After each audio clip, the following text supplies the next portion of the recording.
tayo maglalagay ng redstone para sa magiging entrance ng secret base natin. Pagkatapos, mag-ukay lang tayo dito ng paglalagyan ng redstone. Papunta siya dito.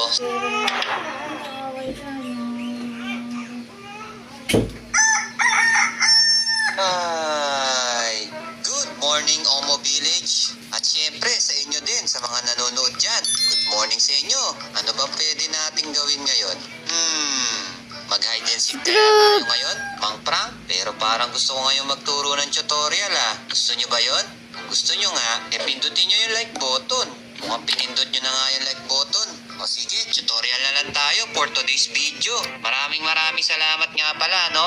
Dahil yung unang beses na nag-tutorial ako, umabot yun ng 10,000 likes. Grabe, hindi ko inaasahan nga abot ng ganong kadaming likes yun. Ito nga pala yung binuo natin nun, no? Umabot yan ng 10,000 likes. Ang lupit. Kaya bilang pasasalamat, magtuturo ulit tayo ng tutorial. Tuturuan ko naman kayo ngayon gumawa ng secret base. Tara, umpisahan na natin. Let's go! Eto, naka-creative na tayo guys. Kitang-kita dito sa taas yung ginawa nating Nintendo house. Napakaganda pala talaga netong tignan. Kaya lang sa ibabaw natin nilagay. Parang mas maganda pala talaga kung sa flat natin nilagay, no? Saan ba tayo pwedeng gumawa ng secret base? Dito kaya kay Eson Kaya lang nakagawa na ako ng secret base dati dito Kaya lang nawala na kasi lumipat na yung bahay niya. Naiwan yata dito yung secret base na ginawa ko nun Napanood nyo na ba yun? Kung hindi pa, panoorin nyo na. Mag-search lang kayo dyan sa channel natin.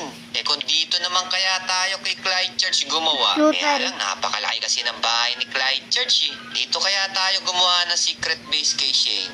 Ang problema ko dito, wala tayong pagtataguan ng mga lever o kaya ng mga button. Kitang-kita Teka. Parang dito maganda. Dito sa bahay ni Idol Pepe San. Kayo, anong sa tingin nyo? Dito na lang ba tayo gumawa? Parang mas gusto nyo nga yata dito kay Idol O sige, tara, umpisa na natin. Pero bago natin simulan yung tutorial sa paggawa ng secret base, make sure na nakalike na kayo sa video natin. Para alrights. Una, aalisin muna natin tong mga to. Kasi dito tayo maglalagay ng redstone para sa magiging entrance ng secret base natin. Pagkatapos, mag-ukay lang tayo dito ng paglalagyan ng redstone. Papunta siya dito sa paglalagyan natin ng lever. And then, lalagyan natin to ng redstone. Try nga natin kung gumagana. Ayos! Gumagana naman. Next naman dito ay mag-ukay lang tayo dito ng 2x3. Pagkatapos, 2x3. maglalagay naman tayo dito ng 2 repeater.